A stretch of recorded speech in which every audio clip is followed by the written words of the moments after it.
तो हेलो दोस्तों, आप सभी का स्वागत है एक बार फिर से वनमास बैच में, जहां आज अपन लोग रसायन विज्ञान के लेक्चर नंबर 1 की बात करेंगे। जहां हम पढ़ने वाले हैं आज रसायन विज्ञान की कुछ मूल अवधारणा के बारे में, जहां हम मुख्य रूप से पदार्थ का परिचय, उसका वर्गीकरण और परिवर्तन के बारे में पढ़ेंगे। तो चलिए इस लेक्चर को शुरुआत करते हैं। अगर ये लेक्चर अच्छा लगे तो लाइक करना, और चैनल पर हमारे नए होंगे तो इस चैनल को सब्सक्राइब भी कर लीजिए। तो चलिए आइए शुरुआत करते हैं। पहले देख लेते हैं हम जो रसायन विज्ञान की कुछ मूल अवधारणा है, उसमें हम कौन कौन से टॉपिक पढ़ने वाले हैं। चैप्टर का नाम है आपका रसायन विज्ञान की कुछ मूल अवधारणा। इसे हम मूल कॉन्सेप्ट के नाम से भी जानते हैं। इसमें हम मुख्य रूप से आज परिचय देखेंगे, जिसमें मुख्य रूप से हम आज परिचय देखेंगे जिसमें हम मुख्य रूप से द्रव्य, पदार्थ, मैटर, जिन्हें हम क्या बोलते हैं, द्रव्य भी बोलते हैं, पदार्थ भी बोलते हैं, मैटर देखेंगे। उसके बारे में हम कुछ कुछ बातें जानने की कोशिश करेंगे। तो चलिए आइए शुरू करते हैं। पहले परिचय में बात कर लेते हैं। तो पदार्थ होते क्या हैं। तो पदार्थ किसी भी वस्तु जिसमें आपको द्रव्यमान हो और आपका उसका आयतन हो, तो वह क्या कहलाता है, आपका पदार्थ कहलाता है। पदार्थ का कौन सा कहलाता है, कोई भी वस्तु जिसका आपको द्रव्यमान पता हो, आयतन हो, वो क्या कहलाता है आपका, वो आपके पदार्थ कहलाते हैं। पदार्थों के हम द्रव्य बोल देते हैं, मैटर बोल देते हैं। तो कोई भी वस्तु जिसका द्रव्यमान तथा आयतन हो, वही क्या कहलाता है, आपका पदार्थ कहलाता है। पदार्थ क्या होते हैं, समझ आ गया। तो पदार्थ वे होते हैं जो या तो आयतन भी घेरे और द्रव्यमान भी हो, तभी हम उन्हें क्या बोलेंगे, पदार्थ बोलेंगे। पदार्थ क्या होते हैं आपका, ये देखिए मैंने लिखा है, जो स्थान घेरे, जो क्या करे आपका, जो आपका स्थान घेरे, द्रव्यमान हो और आयतन दोनों हो, उन्हें हम क्या बोलेंगे, पदार्थ बोलेंगे। पदार्थ क्या होते हैं, तो पदार्थ वे होते हैं जिनमें आपको द्रव्यमान होगा, आयतन होगा तथा वह स्थान घेरता हो, वही क्या आपका पदार्थ है। जैसे कि कोई इंसान हो गया, उसका आपको आयतन मिलेगा, पेन हो गया, जल हो गया, बर्फ हो गया, हवा हो गया, ये सभी क्या है, आपके पदार्थ हैं। गैर पदार्थ क्या होते हैं, जो स्थान ना घेरे, जिसका कोई द्रव्यमान ना हो, जिसका कोई आयतन ना हो, ना जिसका कोई द्रव्यमान हो, जिसका ना स्थान घेरे, ना जिसका कोई द्रव्यमान ना हो, वो क्या कहलाता है, आपका गैर पदार्थ कहलाता है। जैसे कि आपका ऊर्जा हो गया, प्रकाश हो गया, भावनाएं हो गई, ये सभी क्या होते हैं, आपका गैर पदार्थ होते हैं। गैर पदार्थ में वे चीज़ आते हैं जिनका ना तो कोई स्थान घेरते हैं और ना ही जिनका कोई द्रव्यमान होता है, वो क्या होते हैं, आपका गैर पदार्थ होता है। जैसे कि आपका ऊर्जा, प्रकाश, भावनाएं, ये सभी क्या होते हैं, आपके गैर पदार्थ में आते हैं।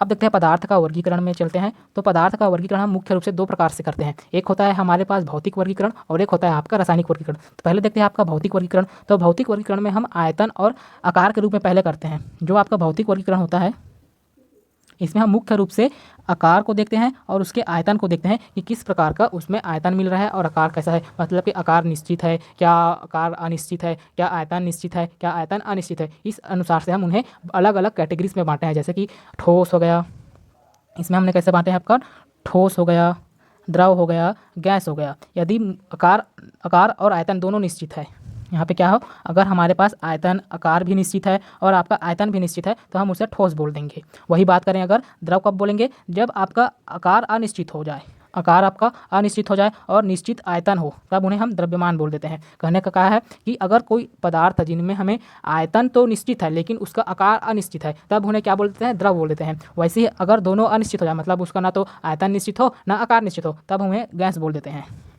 इस अनुसार से ये होते हैं भौतिक अवस्था के आधार पर हमने पदार्थ को 3 भागों में बांटे हैं। एक है आपका ठोस, द्रव और गैस। ठोस में क्या होगा, आपका आकार, आयतन दोनों निश्चित हो गए। द्रव में आपका आयतन तो निश्चित रहेगा लेकिन आकार अनिश्चित हो जाएगा। गैस में आपका ना तो आकार निश्चित होगा और ना ही आपका आयतन निश्चित होगा। अब इनके कुछ बातों पे चलते हैं। तो जो आकार होते हैं वो कब परिवर्तित होते हैं, कब परिवर्तित होंगे उसमें बात करते हैं। तो आकार परिवर्तित तब होता है जब पदार्थ के कण, जिसमें हमारे पास पदार्थ के कण के रूप में हमारे पास क्या क्या होते हैं, आपका परमाणु हो गए, अणु हो गए, अपनी स्थिति बदलते हैं। अपनी स्थिति मतलब कि जो उनकी स्थिति होती है उसको बदल सकते हैं, परंतु उनके कणों के बीच की दूरी परिवर्तित हो भी सकती है और नहीं भी हो सकती है। कहने का मतलब क्या है कि आकार परिवर्तित कब होगा, जब उनके जो कणों है उनके बीच की जो स्थिति होगी उसमें बदल जाएंगे, तब जाकर के उसमें परिवर्तन हमें देखने को मिलेगा। लेकिन उनके बीच के जो कण होते हैं, उनके बीच की दूरी होते हैं, वो आपके परिवर्तित हो भी सकते हैं और नहीं भी हो सकते हैं। तब इनमें हम परिवर्तन देख सकते हैं। आकार में परिवर्तन कब देखने को मिलेगा, आकार में परिवर्तन हमें तब देखने को मिलेगा जब पदार्थ के अणु या परमाणु अपनी स्थिति बदलते हैं, अपनी स्थिति में बदलते हैं और उनकी जो कणों के बीच की दूरी होती है वो आपके परिवर्तित हो भी सकते हैं और नहीं भी हो सकते हैं। तब जाके आपका जो आकार होगा उसका जो परिवर्तन होगा वो हो सकता है। आगे देखेंगे कि किस प्रकार से आकार में परिवर्तन होता है, ठोस से द्रव, द्रव से गैस कैसे बनते हैं, इनकी हम आगे वीडियो में चर्चा करेंगे। वही बात करते हैं अगर आयतन में क्या कह रहा है, आयतन में परिवर्तन कब होगा, तब पदार्थ के कण जो आपके परमाणु और अणु होते हैं उनके बीच की दूरी परिवर्तित होंगे, उनके बीच की दूरी परिवर्तित होते हैं तब आपका आयतन परिवर्तित होता है। ठोस के में कैसा था आपका, आकार में कैसा था आपका, आकार में जब जो पदार्थ हैं उनके बीच की स्थिति बदले, उनके बीच की स्थिति बदले तब परिवर्तन होता है, और आयतन में जब बीच के दूरी बदले तब होता है। आयतन बदलने के लिए हमें अणुओं के मध्य की दूरी परिवर्तित करनी होती है। आयतन बदलने के लिए हमें क्या करना पड़ेगा, अणुओं के मध्य की दूरी को परिवर्तित करना होगा। ये बात लिखी है, ये देखिए, आयतन बदलने के लिए हम क्या करेंगे, आयतन बदलने के लिए परमाणुओं के मध्य की दूरी परिवर्तित होगा। क्या होगा आपका, आयतन बदलने के लिए अणुओं के मध्य की दूरी परिवर्तित होगा, और वही आकार बदलने के लिए उसकी स्थिति बदल जाएगी। अब देखते हैं इनके गुण, देखते हैं ठोस के गुण, द्रव के गुण किस प्रकार से होते हैं। तो यहाँ पे हमने कुछ गुण के बारे में देखेंगे, और वही आपका ठोस, द्रव, गैस, ये आपस में कैसे अंतर स्पष्ट करते हैं उनके देखते हैं। तो आयतन की बात करें, पहला देखते हैं अपन आयतन। तो आयतन में आपका जो ठोस होते हैं वो निश्चित होते हैं, वहीं पर द्रव आपके भी निश्चित होते हैं। आयतन जो आपका निश्चित रहता है, द्रव में आयतन निश्चित रहेगा, गैस में अनिश्चित आयतन। आकार की बात करें तो ठोस में निश्चित आकार रहता है, द्रव में आपका आकार निश्चित नहीं होता है, वही गैस में अनिश्चित रहता है। कणों के मध्य की दूरी बात करें तो ठोस में आपका बहुत कम दूरी रहता है, कणों के मध्य की दूरी एकदम आपस में चिपके हुए रहेंगे, जिसके कारण इनके जो मध्य की दूरी होगी वो बहुत ही कम होगी। वही बात करें द्रव में तो ठोस से ज़्यादा रहेगा लेकिन गैस से कम रहेगा। मतलब कि कहने का मतलब क्या है, ठोस से ज़्यादा दूरी रहेगी, मतलब थोड़े थोड़े से बीच बीच में ज़्यादा इनके बीच में दूरी देखने को मिलेगा ठोस से, लेकिन द्रव से गैस से कम रहेगा। द्रव में बहुत अत्यधिक आपको दूरी देखने को मिलेगी, कोई कण इधर है तो कोई कण बहुत दूर में रहेगा। कहने का मतलब क्या है, देखिए एक बार, ये मैंने बॉक्स बनाया है, इसमें अगर एकदम पास पास में है, ये समझो द्रव का है, और जो आपका ठोस का रहेगा एकदम ठोस का एकदम ऐसे भरा रहेगा, एकदम इनके मध्य की दूरी बहुत ही कम रहेगी। और गैस की बात करें तो इसमें बहुत ही ज़्यादा दूरी रहेगा, अत्यधिक दूरी रहेगा। ये गैस हो गया, ये आपका द्रव है, ये आपका ठोस का है, और ये आपके गैस का बन जाएगा। कहने का मतलब उनके जो कण होंगे उनके बीच की दूरी में आपको बहुत ही ज़्यादा अंतर देखने को मिलेगा गैस में। वही बात करें अगर द्रव में, तो द्रव में ठोस से ज़्यादा रहेगा लेकिन गैस से कम दूरी रहेगा, और आपका जो ठोस रहेगा उसमें बहुत ही कम दूरी रहेगा। अणुओं के मध्य की आकर्षण बल की बात करें तो जो ठोस होगा उसमें बहुत मजबूत आकर्षण बल देखने को मिलेगा, उसे तोड़ने के लिए हमें अत्यधिक ऊर्जा की आवश्यकता होगी। तो जो ठोस होते हैं, ठोस पदार्थ होते हैं, उनमें जो आपका आकर्षण बल होता है बहुत मजबूत होता है। वही द्रव में क्या होता है, मध्यम होता है, मतलब कि ठोस से कम रहेगा और गैस से ज़्यादा रहेगा, ठोस से कम रहेगा और गैस से ज़्यादा रहेगा आपका आकर्षण बल। और वही गैस में बात करें तो आपका इसमें जो आकर्षण बल होता है वो जीरो होता है, मतलब ना के बराबर होता है। अनियमित गति की बात करें तो जो आपके ठोस होते हैं, अनियमित गति किसमें होते हैं, आपका जो कणों के मध्य में जो गति होती है, जैसे कि आने वाले चैप्टर हम ब्राउनी गति के बारे में बात करेंगे। तो जो ठोस होते हैं उनमें आपका जो गति होता है, जो अनियमित गति होती है, वो नगण्य होती है या तो नहीं के बराबर होता है। वही अगर द्रव में बात करें तो ठोस से अधिक लेकिन गैस से कम, ठोस से थोड़ा ज़्यादा होगा और गैस से कम गति होगी। और जो आपका गैस होंगे, गैस में आपको अत्यधिक गति मिलेगा। अत्यधिक गति कहने का मतलब है इनके जो कणों के बीच की दूरी होगी वो आपके बहुत ही ज़्यादा है, तो इनके बीच के जो गति है उनमें भी ज़्यादा देखने को मिलेगा। जितनी आपकी कणों के बीच की दूरी होगी जितनी अधिक, उनमें आपको उतनी अनियमित गति देखने को मिलेगा, क्योंकि उन्हें गति करने के लिए एक स्पेस मिल जाएगा, एक पाथ मिल जाएगा, जिस कारण उनमें आपको अत्यधिक गति देखने को मिलेगा। वही आपका दो द्रव होते हैं उनमें भी आपका थोड़े थोड़े स्पेस मिलते हैं, जिस कारण उनके जो कण होते हैं वो आपस में अनियमित गति कर सकते हैं। लेकिन जो ठोस होते हैं वो एकदम ठूस ठूस के भरे रहते हैं, जिस कारण उनके जो कण होते हैं उन्हें गति करने के लिए क्या नहीं मिलता, आपका स्पेस नहीं मिल पाता, जिस कारण ये अनियमित गति बहुत कम होते हैं या नगण्य के बराबर होते हैं। संपीड़ितता की बात करें तो संपीड़ितता का मतलब क्या होता है, पहले ये देखते हैं। जो आयतन को अगर हम दाब से कम ज़्यादा कर सकते हैं, आयतन को क्या कर सकते हैं अपन, आयतन को जो है दाब से कम या ज़्यादा कर सकते हैं, वही संपीड़ित होगा। अगर मैं उसमें अधिक ज़्यादा दाब लगा दूं या कम दाब कर दूं तो उनसे हम संपीड़ित कर सकते हैं। तो संपीड़ित और ये क्या होते हैं, तो आपका कंप्रेसिबल होते हैं, जिसके कारण हम गैस जो होते हैं उसमें आपको ये संपीड़ित देखने को मिलते हैं। जो ठोस होते हैं उनमें आपको असंपीड़ित होती है, द्रव भी आपके असंपीड़ित होते हैं। लेकिन जो आपके गैस होते हैं उन्हें हम कमर्सिबल बोलते हैं ना, कंप्रेसिबल बोलते हैं। इसमें आपको संपीड़ितता देखने को मिलती है, इसमें आपको बहुत ही अधिक, एकदम एलपीजी गैस में देखेंगे तो आपको गैस ही रहता है, तो उन्हें आपको बहुत ही ज़्यादा कंप्रेस कर देते हैं, जिस कारण उनकी जो वेट होती है वो बढ़ जाता है। तो वही बात करते हैं कि जो दाब होते हैं, दाब जितना हम उसमें प्रेशर डालेंगे उतना ही क्या होगा, वो कंप्रेस होगा। जितना हम गैस को दाब देंगे, जितना हम उसमें प्रेशर अप्लाई करेंगे, उतना है गैस जो होगा क्या होगा, आपका कंप्रेस होता जाएगा। अब बात करते हैं तापीय ऊर्जा की। तो तापीय ऊर्जा जिन्हें हम थर्मल एनर्जी बोलते हैं, ये इन्वर्स प्रोपोर्शनल होते हैं आपका अंतर आणविक बल के। ये इन्वर्स प्रोपोर्शनल होते हैं, मतलब जिनमें आपका अंतर आणविक बल ज़्यादा होगा उनमें आपको तापीय ऊर्जा कम देखने को मिलेगा। सीधा सा मतलब है, जिनमें आपका आकर्षण बल ज़्यादा होगा उनमें आपको कम तापीय ऊर्जा देखने को मिलेगा, और जिसमें अधिक होगा उनमें आपका ज़्यादा देखने को मिलेगा। तो सबसे कम आपका ठोस में मिलता है, उसके बाद आपका गैस में है, ठोस से अधिक लेकिन गैस से कम तापीय ऊर्जा रहेगा, और सबसे अधिक तापीय ऊर्जा किस में रहेगी, आपका गैस में रहेगा। एक डीके पॉइंट याद रखिए, क्या है, जैसे कि मान लीजिए O2 हमारे पास गैस होता है तो इन्हें हम गैस बोल देते हैं। वही अगर एक ही परमाणु रहेगा तो ये ठोस के रूप में रहेगा। वैसे ही अगर हम हाइड्रोजन की बात करें तो हाइड्रोजन अगर गैस है तो ये गैस रहेगा, लेकिन अगर हाइड्रोजन का परमाणु एक है तो वो ठोस के रूप में व्यवहार करेगा। अब बात करते हैं रासायनिक वर्गीकरण के आधार पर। अभी अब तक हम देख रहे थे आपका भौतिक आधार पर देख रहे थे, भौतिक अवस्था के आधार पर था। अब है आपका रासायनिक वर्गीकरण। रासायनिक वर्गीकरण में हमने पदार्थों को दो रूप में बांटते हैं, एक होता है आपका मिश्रण और एक होता है शुद्ध पदार्थ। मिश्रण को भी हम मुख्य रूप से दो पदार्थ में तो पदार्थों को हमने मिश्रण और शुद्ध पदार्थ में बांटे हैं। मिश्रण को हमने आगे समांगी मिश्रण, विषमांगी मिश्रण में बांट दिया है। वहीं पर शुद्ध तत्व को हमने, शुद्ध पदार्थ को दो भागों में बांटा है, तत्व और यौगिक में बांटा है।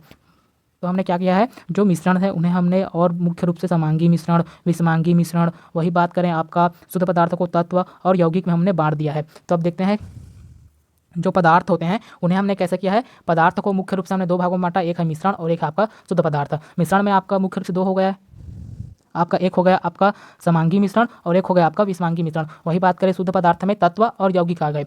मिश्रण क्या होते हैं, मिश्रण क्या होते हैं, अब इनकी बात करते हैं। तो मिश्रण वे पदार्थ में उपस्थित कणों, जो पदार्थ में उपस्थित कणों या तत्व का अनुपात निश्चित ना हो। कहने का मतलब क्या है कि जो पदार्थ में उपस्थित कण रहेंगे, परमाणु हो चाहे अणु हो, उनका अनुपात हमें निश्चित नहीं होगा, तो अब यह क्या कहलाता है, आपका मिश्रण कहलाता है। पदार्थ का कोई आपका निश्चित नहीं होती है, तब वो क्या कहलाता है, आपका पदार्थ जो होते हैं, आपका पदार्थ में जो उपस्थित कण होते हैं उनके अनुपात आपका निश्चित ना हो, तब आपका मिश्रण कहलाता है। उदाहरण के में आप चाय देख लो, कॉफ़ी देख लो, शिकंजी देख लो, शरबत देख लो। तो जो मिश्रण है वो क्या है, वे पदार्थ जिनमें उपस्थित कण या तत्व उनकी जो अनुपात जो है निश्चित नहीं होती है, वही आपका मिश्रण कहलाता है। उनके अनुपात जो है आपका निश्चित नहीं होते हैं। अब बात करते हैं समांगी मिश्रण क्या होते हैं और आपका विषमांगी मिश्रण क्या होते हैं। तो जो समांगी मिश्रण है वो क्या होते हैं, पहले इन पे देखते हैं। जो आपके समांगी मिश्रण होते हैं ऐसे मिश्रण होते हैं जिसमें तत्व सभी जगह क्या होते हैं, सभी जगह एक समान अनुपात में होते हैं। सभी जगह क्या होते हैं, आपका एक समान में होते हैं। ऐसे मिश्रण जिसमें तत्व सभी जगह एक समान होते हैं, सभी जगह क्या होते हैं, आपका एक समान होंगे।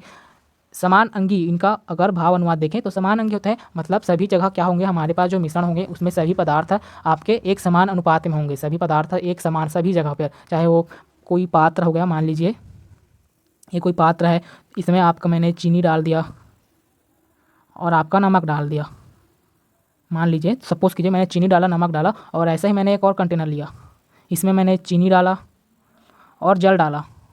अब बताओ दोनों में से कौन अच्छे से घुलेंगे। जो चीनी और नमक वाला है ये अच्छे से नहीं घुल पाएंगे, पर जो चीनी और जल वाले हैं वो पूर्णतः क्या होंगे, घुल जाएंगे। तो वही चीज़ है कि ऐसे मिश्रण जिनमें जो तत्व होते हैं, जिनमें सभी तत्व क्या होते हैं, सही भी जगह समान होते हैं, वो क्या होते हैं, आपका समांगी मिश्रण कहलाते हैं। ये आपका मुख्य रूप से पूर्णतः मिश्रित होते हैं, पूरी तरह मिल जाएंगे। जैसे कि आपका जो जल में अगर मैं शक्कर डाल दूँ तो घुल जाएंगे, जल में मैं नमक डाल दूँ तो वो भी घुल जाएगा। ये क्या होता है, पूर्णतः क्या होता है, मिश्रित हो जाते हैं। वही क्या है, आपका समांगी मिश्रण कहलाते हैं। वही क्या कहलाता है, आपका वही आपका समांगी मिश्रण कहलाते हैं। वही क्या कहलाता है, आपका समांगी मिश्रण। तो समांगी मिश्रण क्या है, ऐसे मिश्रण जिसमें तत्व सभी जगह एक समान अनुपात में होते हैं, पूर्णतः मिश्रित हो जाते हैं। जैसे कि आपका जल, शक्कर, जल प्लस नमक, ये सभी क्या है, आपका समांगी मिश्रण होते हैं।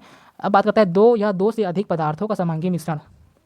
दो या दो से अधिक पदार्थों का समांगी मिश्रण ही क्या कहलाता है, आपका विलयन कहलाता है। क्या कहला मैंने, जो दो या दो से अधिक पदार्थों का समांगी मिश्रण ही आपका विलयन कहलाता है। कैसे, आइए देखते हैं। मान लीजिए मैंने 10 ml पानी में 10 ग्राम Na डाल दिया, NaCl डाल दिया, मतलब 10 ग्राम नमक डाल दिया। वैसे ही मैंने तीन कंटेनर को एक साथ मिला दिया, तब मेरे पास आपका 300 ml का जल बन गया और उसमें आपका 30 ग्राम का NaCl मिल गया। मतलब ये क्या बन गया, आपका जो मेरे पास एक मिश्रण था, ये एक समांगी मिश्रण हो गया, ये दूसरा समांगी मिश्रण हो गया, ये मेरे पास तीसरा समांगी मिश्रण हो गया। मैंने इन तीनों को मिला दिया, तब मेरे पास एक विलयन बन गया जिसमें मेरे पास 300 ml जल है और 30 ग्राम NaCl है। वही बात है, जब दो या दो से अधिक पदार्थों का समांगी मिश्रण क्या बनता है, आपका विलयन कहलाता है। दो या दो से अधिक पदार्थों का समांगी मिश्रण विलयन कहलाता है। अब बात करते हैं आपका विषमांगी मिश्रण की। ये नाम से ही पता चल रहा है, मतलब पूरी तरह से ना घुलने वाला ऐसे पदार्थ, ऐसा मिश्रण जिसमें जो मिश्रण होते हैं जिनमें संगठन का सभी सभी जगह क्या होते हैं आपका एक समान नहीं होते हैं, ना ही ये पूर्णतः रूप से मिश्रित हो जाते हैं, ना ये पूर्णतः रूप से मिश्रित नहीं होते हैं। जैसे कि आपका उदाहरण के लिए हम देखें शक्कर और NaCl, नमक और आप शक्कर को मिलाइए, मिलेगा क्या? नहीं मिलेगा, पूर्णतः रूप से नहीं मिलेंगे। सभी जगह या तो कहीं जगह थोड़े मात्रा में होंगे, कहीं जगह आपका नमक ज़्यादा होगा तो कहीं जगह पे आपको शक्कर ज़्यादा देखने को मिलेगा, कहीं जगह आपको नमक कम मिलेगा, शक्कर ज़्यादा मिलेगा। यही क्या होता है आपका विषमांगी मिश्रण होता है। ऐसे मिश्रण जिसमें आपका संगठन, जो पदार्थों का जो संगठन होता है वो सभी जगह एक समान नहीं होंगे, कहीं पर ज़्यादा होगा तो कहीं पर कम होगा, कोई तत्व कहीं पर ज़्यादा हो जाएंगे तो कहीं पर कम हो जाएगा। वही क्या आपका विषमांगी मिश्रण है। विषमांगी मिश्रण को हम अलग अलग रूप से देख सकते हैं। क्या देख सकते हैं हम? जो विषमांगी मिश्रण होंगे हम उन्हें अलग अलग रूप से देख सकते हैं। कहने का मतलब क्या होता है, पूर्णतः रूप से मिश्रित नहीं होते। जैसे कि हमने विषमांगी मिश्रण में देखा था कि पूरी तरह से मिल जाते हैं, लेकिन जो आपका विषमांगी मिश्रण होते हैं वो पूर्णतः क्या होते हैं, आपका पूर्णतः नहीं मिलते हैं। हम उन्हें अलग अलग रूप से उनके तत्वों को पहचान सकते हैं कि ये तत्व आपका नमक का है, ये तत्व आपके किसी और का है। वैसे ही हम जो विषमांगी मिश्रण है उनको हम देख सकते हैं। जैसे कि उदाहरण में आप देख सकते हो, मैंने एक शक्कर लिया है 50 ml, 50 ग्राम शक्कर है और आपका 50 ग्राम NaCl है। मैंने दोनों को एक पात्र पे मिला दिया है, पर यहाँ पे मुझे कहीं कहीं जगह पे, मान लीजिए मेरे को कहीं कहीं जगह पर एक ही पात्र है, ठीक, इन पे मैंने शक्कर और नमक को मिलाया है, पर कहीं कहीं पर मेरे को अभी शक्कर ज़्यादा देखने को मिल रहा है, कहीं कहीं पर मेरे को नमक ज़्यादा देखने को मिल रहा है। यही कहने का मतलब है कि जो विषमांगी मिश्रण होते हैं उनमें आपका संगठन जो होते हैं उन वो सभी जगह एक समान नहीं होते हैं। वही क्या आपका विषमांगी मिश्रण कहलाता है। तो जैसे कि यहाँ पे देख सकते हो, कंटेनर में मैंने डाल दिया है नमक और शक्कर को, लेकिन कहीं जगह पे मेरे को शक्कर ज़्यादा मिल रहा है, कम 7 ग्राम शक्कर मिल रहा है, 3 ग्राम NaCl मिल रहा है। कहीं पर मेरे को आपका 7 ग्राम NaCl मिल रहा है तो 3 ग्राम शक्कर मिल रहा है। यही है आपका विषमांगी मिश्रण हो जाता है। आगे बढ़ते हैं। अब बात करते हैं आपका शुद्ध पदार्थ की ओर। शुद्ध पदार्थ जिन्हें हम प्योर सब्सटेंस बोलते हैं, ये क्या होते हैं, इनमें कणों का संगठन निश्चित होता है। इसमें आपका जो कण होते हैं, इनमें आपके कण जो होते हैं वो संगठन निश्चित फिक्स रहते हैं। कणों का संगठन क्या होता है आपका निश्चित फिक्स रहता है। जैसे कि मुझे सल्फ्यूरिक अम्ल बनाना है, तो मुझे उसके लिए सल्फ्यूरिक अम्ल बनाना है तो उसके लिए मुझे 2 हाइड्रोजन की जरूरत होगी, 1 सल्फर की जरूरत होगी और 4 ऑक्सीजन की जरूरत होगी, तभी मैं जाकर आकर आपका H2SO4 बना पाऊंगा। उसमें आपका 2 हाइड्रोजन लगेगा, 1 सल्फर लगेगा और 4 ऑक्सीजन लगेगा। हमेशा जब भी आप H2SO4 बनाओगे, मतलब सल्फ्यूरिक अम्ल बनाओगे, तो उसमें क्या होगा आपका, उसमें आपका 2 हाइड्रोजन लगेगा, एक सल्फर लगेगा और 4 आपका ऑक्सीजन लगेंगे, तभी जाकर हम क्या बना पाएंगे, H2SO4 बना पाएंगे। वही क्या है आपका शुद्ध पदार्थ। शुद्ध पदार्थ में क्या होते हैं, इनमें कणों का जो संगठन होता है वो निश्चित रहता है, एक फिक्स अमाउंट रह जाएगा, तभी जाकर हम उसके एक शुद्ध पदार्थ बना पाएंगे। जैसे कि आपका कार्बन डाइऑक्साइड हो गया, इनमें आपका जब तक मेरे पास 1 कार्बन होगा, 2 ऑक्सीजन होगा, तब जाकर मैं CO2 बना पाऊंगा। ठीक, अब बात करते हैं, कुछ उदाहरण देख लेते हैं। जैसे कि आपका हवा क्या है, मिश्र धातुएं क्या है, दूध क्या होते हैं। तो जो आपका हवा है वो एक मिश्रण है। मिश्रण कैसे है, इसमें आपको ना एकदम हवा प्योर नहीं होता है, इसमें क्या होता है आपका ऑक्सीजन भी मिलेगा, नाइट्रोजन भी मिलेगा और कार्बन डाइऑक्साइड भी मिलेगा और सल्फर डाइऑक्साइड भी मिलेगा। और वहीं पर बात करते हैं मिश्र धातु। ये तो नाम से ही पता चल रहा है कि मिश्रण होगा। इसमें आपका मुख्य रूप से समांगी मिश्रण होते हैं, मतलब कि इनमें आपका एक ही प्रकार के तत्व मिले होंगे, चाहे वो किसी भी हो, चाहे वो हाइड्रोजन ही मिले हो, चाहे वो कार्बन का मिले हो, तभी जाकर चाहे वो कॉपर का हो, चाहे एल्युमिनियम हो, चाहे सिल्वर हो, वही क्या होते हैं आपका मिश्र धातु कहलाते हैं।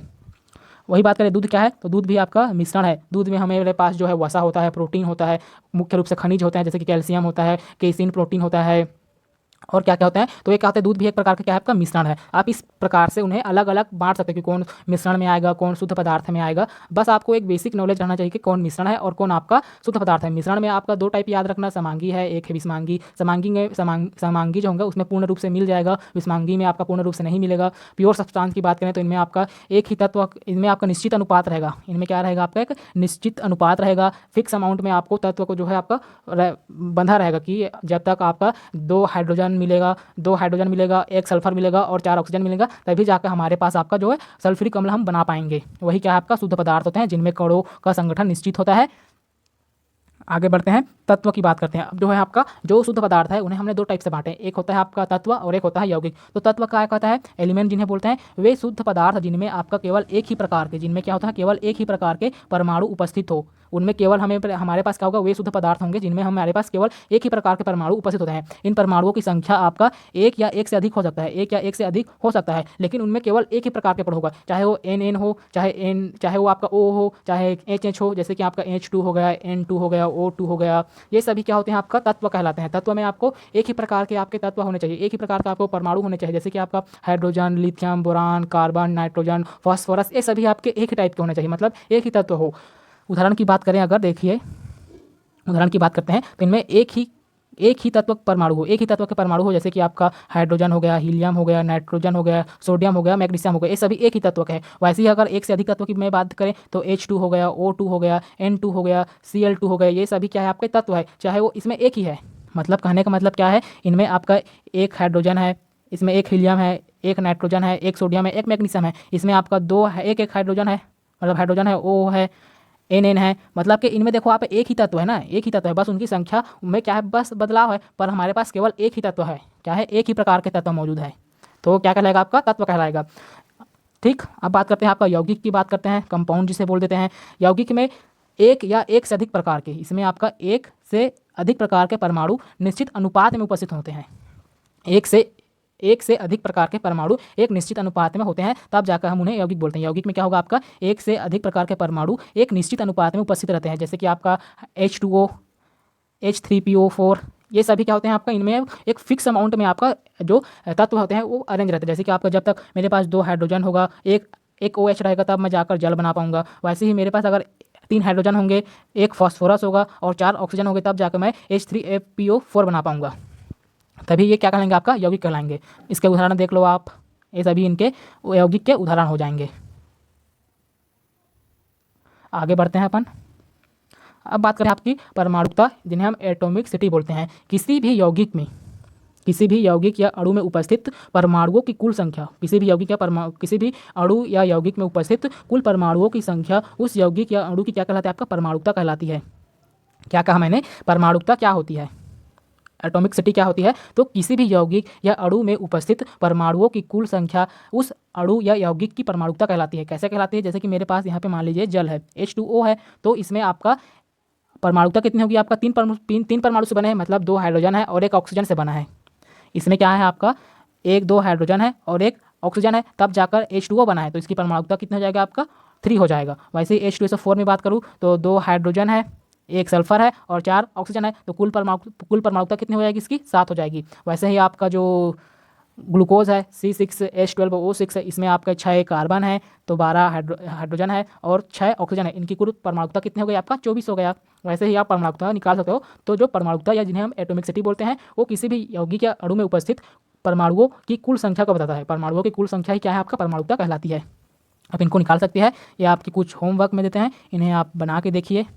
परमाणुकता जैसे कि मैं एक बता देता हूँ, जैसे कि इसमें आपका कुल परमाणुकता याद करूँ तो 2 आपका हाइड्रोजन के हैं। ठीक, इनमें मेरे को 2 हाइड्रोजन के मिल रहे हैं, 2 हाइड्रोजन के हैं, चलिए रहने दीजिए। 2 हाइड्रोजन है, ऑक्सीजन के 3 है और सल्फर के 1 है, तो इनकी कुल परमाणुकता कितनी हो गया, आपका 2, 5, 6 हो गया। आप ऐसे करके बना सकते हो। ठीक, जैसे कि यहाँ पे आप देखो ना, हाइड्रोजन कितने हैं मेरे पास, 2 है, सल्फर कितने हैं, 1 है और ऑक्सीजन कितने हैं, 3 है, तो इनकी कुल परमाणुकता कितनी हो गई, आपका 6 हो गया। और वहीं पर अगर मैं बात करूँ ऑक्सीजन की, मतलब कि सिर्फ तत्वों की परमाणुकता, तो H की परमाणुकता कितनी है, तो 2 है, और आपके ऑक्सीजन की परमाणुकता कितनी है, 3 है, और सल्फर की कितनी है, तो 1 है। वैसे ही आप बना सकते हो, जैसे कि यहाँ पे H3PO3 दिया है, तो इसमें कुल परमाणुकता की बात करें तो इसमें कुल परमाणुकता होगी आपका 7, और वहीं पर हाइड्रोजन की कितनी होगी, आपका 3, फॉस्फोरस यहाँ पर तो दिया ही नहीं है, तो आप इनको लिख सकते हो। फॉस्फोरस नहीं है तो मत लिखो। ठीक, यहाँ पे आपका हाइड्रोजन का 3 है और आपका जो फॉस्फोरस तो दिया नहीं है, ऑक्सीजन 3 है, तो आप लिख दो सल्फर। ठीक, वैसे ही आप इनमें देख के बताइए कि कितने कुल परमाणुकता कितनी है और हाइड्रोजन की परमाणुकता कितनी है। यदि ऑक्सीजन हो तो हो और सल्फर हो तो हो, मतलब कि ये जरूरी नहीं कि ये चीज़ हो, बस हमें ज्ञात करना है कुल परमाणुकता कितनी होंगी, और ये इनमें अगर उपस्थित हो तो आप बताइए। ये आपका होमवर्क है, इसे आप चाहो तो स्क्रीनशॉट कर लीजिएगा। ये आपका क्या है, होमवर्क है, प्रैक्टिस कीजिएगा घर में। अब बात करते हैं परिवर्तन की, छोटा सा टॉपिक और बचता है, फिर एक क्लास को हम एंड करेंगे। अगर सेशन अच्छा लगे तो लाइक करना, हमारे चैनल पर नया होंगे तो चैनल को सब्सक्राइब करना मत भूलिए। चलिए देखते हैं, ये लास्ट टॉपिक है आपका, परिवर्तन क्या होता है, चेंजेस की बात कर लेते हैं। तो परिवर्तन क्या होते हैं, उनमें हम देखते हैं ठोस, द्रव एवं गैस को एक दूसरे में परिवर्तित कर सकते हैं। तो ये बात तो आपको पता होगा कि हम जो ठोस होगा उसको द्रव में बदल सकते हैं, गैस होगा उसको द्रव में बदल सकते हैं। इन्हें हम एक दूसरे में क्या कर सकते हैं, आपका परिवर्तन कर सकते हैं। इन्हें क्या कर सकते हैं, हम एक दूसरे में क्या कर सकते हैं, परिवर्तन कर सकते हैं। चाहे वो ठोस हो, द्रव हो, चाहे गैस हो, उन्हें हम आपस में परिवर्तित कर सकते हैं। वही क्या है, आपका परिवर्तन कहलाता है। जैसे कि अगर हम बात करें ठोस को अगर मुझे द्रव में बदलना है, मान लो मुझे ठोस को द्रव में बदलना है और द्रव को गैस में बदलना है, तो कैसे करूँगा, सिंपली कुछ नहीं करना है। जो आपका ठोस रहेगा उसमें क्या हो जाएगा, आपका ठोस में आपका जो गलनांक है, अगर मैं उसे मेल्ट कर दूंगा, गला दूंगा, उसे मैं हीट कर दूंगा तो वो द्रव बन जाएगा। जैसे कि आपने सुनार की दुकान में देखे होंगे, तो वो क्या करते हैं, आपका जो गोल्ड रहता है उसको एकदम हाई टेम्परेचर में क्या करता है, पकाता है। समझो, तत्व का क्या करता है, हाई टेम्परेचर में पकाता है, फिर उसके बाद उसे एक जो सांचा रहता है उसमें डाल देता है। ऐसा आपने कहीं कहीं पर देखे होंगे। तो सेम उसी तरह का अगर मैं ठोस को गला दूँ, गलाने पर क्या होगा, उसे मैं हीट कर दूंगा तो ये क्या हो जाएगा, आपका द्रव में बदल जाएगा। और अगर मैं द्रव को वाष्पीकृत कर दूं तो गैस में बदल जाएगा। सबसे अच्छा उदाहरण है आपका बर्फ। बर्फ को क्या कीजिए, आप गर्म कीजिए तो द्रव में बदल जाएगा। द्रव को और वाष्पीकृत कीजिए, मतलब और गर्म कीजिए, तो आपका गैस यानी कि भाप के रूप में उड़ जाएगा। ठीक, क्या कह रहा हूँ मैं, ठोस है आपका बर्फ, बर्फ को मैंने गर्म किया तो द्रव में बदल गया। द्रव को मैंने और वाष्पीकृत कर दिया, मतलब कि और गर्म कर दिया, तो वो भाप के रूप में गैस बन जाएगा। वही चीज़ है। तो जब हम ठोस से द्रव में बदलते हैं तो वो गलनांक कहलाता है, और जब द्रव से गैस बनता है तो वाष्पीकृत कहलाता है। जस्ट अपोजिट, अगर मुझे गैस से द्रव बनाना है तो संघनन कर दीजिए, और द्रव से अगर ठोस बनाना है तो फ्रीजिंग कर दीजिए, मतलब जमा दीजिए। यही चीज़ क्या कहलाता है, आपका परिवर्तन कहलाती है, आपस में परिवर्तन कहलाती है। अब बात करते हैं, अगर सीधे मेरे को ठोस से गैस जाना है तो उन्हें हम ऊर्ध्वपातन बोलेंगे। ऊर्ध्वपातन कहने का मतलब क्या है कि सीधे अगर हम ठोस को गर्म करते हैं तो द्रव अवस्था नहीं मिलेगा, डायरेक्ट हमें गैस मिल जाएगी। जैसे कि आप कपूर देखेंगे, कपूर को आप जलाइएगा तो जलाने से क्या होता है, कपूर आपका अगरबत्ती जैसे धुआं में उड़ जाता है। वही क्या चीज़ है, आपका ऊर्ध्वपातन की क्रिया है, मतलब सीधे आपका ठोस से गैस में बदल जाएगा। जैसे कि आपका कपूर हो गया, ये आपका क्या कहलाता है, आपका ऊर्ध्वपातन कहलाता है। जैसे कि आपका कपूर हो गया, कपूर को आपने जलाया होगा, आयोडीन हो गया, अमोनियम क्लोराइड हो गए, ये सभी किसकी उदाहरण है, आपका ऊर्ध्वपातन की उदाहरण। ऊर्ध्वपातन में क्या होगा, आपका डायरेक्ट आपका ठोस से गैस में बदल जाएगा, वो क्या कहलाएगा, आपका ऊर्ध्वपातन कहलाएगा। वही अगर बात करें, अगर गैस से मेरे को ठोस बनाना है तो ये आपका निक्षेपण कहलाता है। ये क्या कहलाता है, आपका निक्षेपण कहलाता है। निक्षेपण मतलब कि जैसे आपने ठंडे इलाकों में देखा होगा, ठंडे इलाके में अगर बहुत ही ज़्यादा ठंडा है तो जो उसका भाप रहेगा वो क्या करता है, तुरंत बर्फ में बदल जाता है। गर्म पानी रहेगा, गर्म पानी को आप उसे ऊपर में झेलिएगा तो क्या हो जाएगा, वो बर्फ में बदल जाएगा। वही चीज़ क्या करता है, निक्षेपण करता है, मतलब ये एकदम हाई टेम्परेचर में रहेगा, मतलब एकदम लो टेम्परेचर में रहेगा। मतलब लो टेम्परेचर जैसे कि आपका बहुत ही ठंडा इलाका रहेगा, -20 डिग्री सेंटीग्रेड इतना रहेगा, या उससे और अधिक या कम रह सकता है, तो उसमें आपका निक्षेपण होता है। आप जैसे कि भाप जो रहेगा वो आपका तुरंत आपका बर्फ में बदल जाएगा। इसका उदाहरण क्या है, आपका जो आपका ठंडी जगह होता है उसमें जल वाष्प आपका सीधे बर्फ बन जाता है, सीधे क्या बन जाता है, आपका बर्फ बन जाता है। तो ये क्या कहलाता है, आपका निक्षेपण कहलाता है। ऊर्ध्वपातन और निक्षेपण याद रखिए। ऊर्ध्वपातन में आपका क्या होगा, डायरेक्ट आपका ठोस से गैस में बदल जाएगा, जैसे कि आपका कपूर जलाया होंगे। वैसे ही अगर गैस से डायरेक्ट ठोस बदल, जैसे कि बर्फ हो गया, तो आप ठंडी जगह में जाना, वहाँ पे जल वाष्प को देखना, सीधे बर्फ बन जाएगा। तो जो आपका, अब देखते हैं, जो यौगिक अपने तत्व के गुण खो देते हैं, अर्थात क्या करते हैं, बदल जाते हैं। जब यौगिक अपने तत्व, जब यौगिक में तत्व अपने गुण को खो देते हैं, अर्थात बदल जाते हैं, तब वो जो पदार्थ का गुण रहता है वो बदल जाता है। जैसे कि अगर मैं गैस लिया हूँ, सपोज कीजिए ये गैस है और ये भी गैस है, पर मेरे को प्राप्त क्या हो जाता है, आपका द्रव हो जाता है। कैसे होता है ये देखेंगे। ये आपका क्या है, आपका केमिकल चेंजेस है। अभी तक हमने जो देखा था ठोस, द्रव, गैस, जो बर्फ है, बर्फ आपकी वहाँ पे बर्फ भी H2O है, और आपका द्रव में भी H2O है, और भाप में भी H2O है। तो उसकी जो अवस्था बदल रही, उसकी आपका रासायनिक गुण नहीं बदल रहा है, लेकिन जब आपके रासायनिक गुण बदल ली तब ये क्या कहलाता है, आपका रासायनिक परिवर्तन कहलाता है। जैसे कि आपको उदाहरण देखो यहाँ पे, जो आपका H2O है उसे मैंने अगर O2 के साथ क्रिया कराया तो मेरे को क्या मिल गया, आपका मेरे को मिल गया आपका H2O, जो कि आपका कैसा है, लिक्विड फॉर्म में है। ये क्या है, आपका ये पूरा का पूरा जो चेंजेस है, ये पूरा का पूरा जो बदलाव है, ये एक टाइप का केमिकल चेंजेस है, मतलब रासायनिक परिवर्तन है। परिवर्तन अब हम देखेंगे दो प्रकार के होते हैं। परिवर्तन कितने होते हैं, आपका दो टाइप के होते हैं। परिवर्तन कितने प्रकार के होते हैं, आपका दो टाइप्स के होते हैं। एक है आपका भौतिक परिवर्तन और एक है आपका रासायनिक परिवर्तन। भौतिक परिवर्तन में आपका क्या होता है, भौतिक परिवर्तन में आपका केवल अवस्था बदलता है, लेकिन जो आपका रासायनिक परिवर्तन होता है उसमें हमें नया पदार्थ बनता है, नया पदार्थ बन जाता है। जैसे कि हमने H2O और O2 को जब मिलाए तो हमारे पास क्या बन गया, H2O मिल गया। वो क्या है, आपका केमिकल चेंजेस है, रासायनिक परिवर्तन है। इसमें आपका जो सूत्र रहता है वही रहता है, लेकिन यहाँ पे आपका सूत्र बदल जाता है।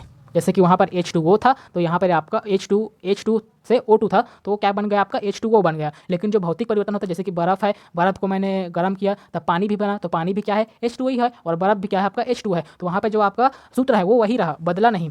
गुण भी वही रहता है। इसमें आप भौतिक परिवर्तन में देखोगे तो गुण भी वही रहता है, मतलब कि जैसे कि आप बर्फ़ से पानी बना, बर्फ़ एक सॉलिड था, ठोस था, लेकिन पानी बना तब भी उसका जो मान था, जो आपका सूत्र था, वो बदला का नहीं बदला।